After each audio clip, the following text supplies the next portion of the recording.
Bonjour. Tu es intervenu ce matin sur le rapport d'activité. Qu'est-ce que tu as pensé, toi, grosso modo, du rapport d'activité? Alors, avec le syndicat, on a donc effectivement étudié ce rapport d'activité et on l'a trouvé alors d'abord assez lisse, qui ressemblait pas vraiment à un rapport d'activité en fait. Compliqué à amender, compliqué à discuter, avec des lignes qui pour nous allaient vers le réformisme beaucoup trop. Et on a été un peu interloqué puisqu'hier, Philippe Martinez, quand il a fait son discours, on avait l'impression qu'il était un discours inverse du rapport d'activité, inverse à son rapport d'activité qu'il présente. Alors, c'est vrai que ça nous a un peu perturbé et moi, mon intervention elle était dans ce sens, c'était pour dire, voilà, ce que j'ai exprimé, mais aujourd'hui, on a l'impression des fois que la CGT va fonctionner en système hiérarchique, pyramidal, et on oublie souvent que c'est quand même les syndicats qui font la CGT. Et dans les syndicats, les syndiqués. Et c'est cette démocratie qu'il faut faire vivre, au plus près du syndiqué. Voilà. Tu n'as pas été le seul à intervenir sur le rapport d'activité et sur l'activité passée, notamment sur la relation avec les Gilets jaunes. Exactement. Alors par exemple, voilà, avec les gilets jaunes, c'est vrai que ça quand même ça interroge la CGT. Les valeurs aujourd'hui qu'on entend et qui sont portées par les gilets jaunes correspondent en grande partie, alors pas surtout, mais faisons pas d'amalgame, sur les grosses parties, ça correspond à ce que défend la CGT depuis des années et des années. Alors c'est là qu'on voit ce qu'on exprimait hier, ce que les syndiqués se rendent compte, c'est qu'on voit la distanciation qui se fait entre la CGT institutionnelle qui porte la parole et les travailleurs et dans les usines, dans les différents bassins d'emploi. C'est vrai que j'ai bien aimé hier ce qui était ressorti on voit le syndicaliste à la poussière qu'il a sous ses chaussures et pas sous ses fesses.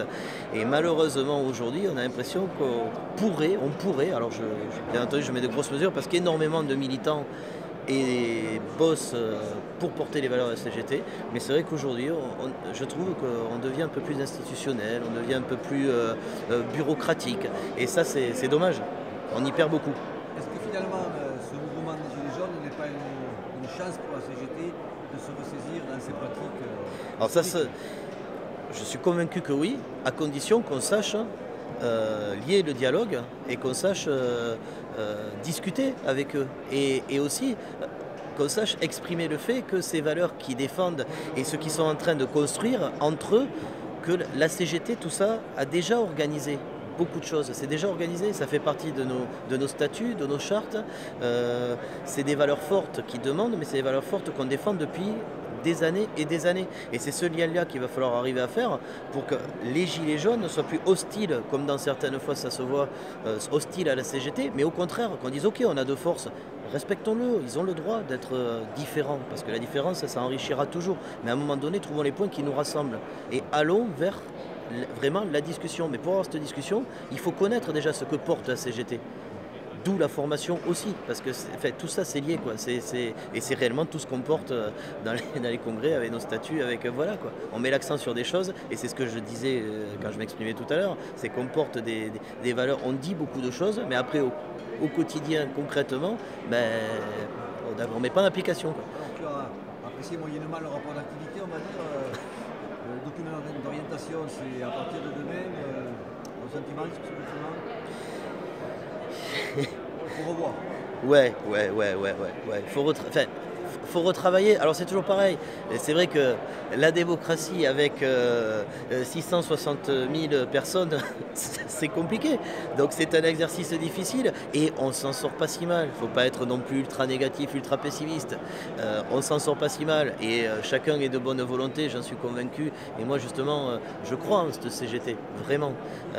Et je suis convaincu qu'on va y arriver parce qu'avec nos personnalités, chacun, nos égos, nos soucis, comme tout le monde, on porte quand même de belles valeurs, on va y arriver. Mais enfin, il y a beaucoup de travail. Et moi, le regret que j'ai, c'est le travail, finalement, comment réussir à se rapprocher de nos syndiqués et à les intéresser à ce qui va fonder après nos lignes directrices, donc à les intéresser aux documents d'orientation, enfin à tout ce qui va faire après à nos statuts, à nos chartes. Voilà, comment les intéresser aussi à cette démocratie-là. Le syndicalisme, il n'y a pas non plus, je vais être paradoxal là, mais il n'y a pas non plus que le terrain. Le syndicalisme, il y a aussi de la réflexion, et c'est cette réflexion qui nous amène à avoir des lignes directrices qu'on va pouvoir défendre haut et fort et en étant soutenu, parce que tout le monde va s'y reconnaître, qu'on va pouvoir défendre un agent ou n'importe qui devant le capital, quoi.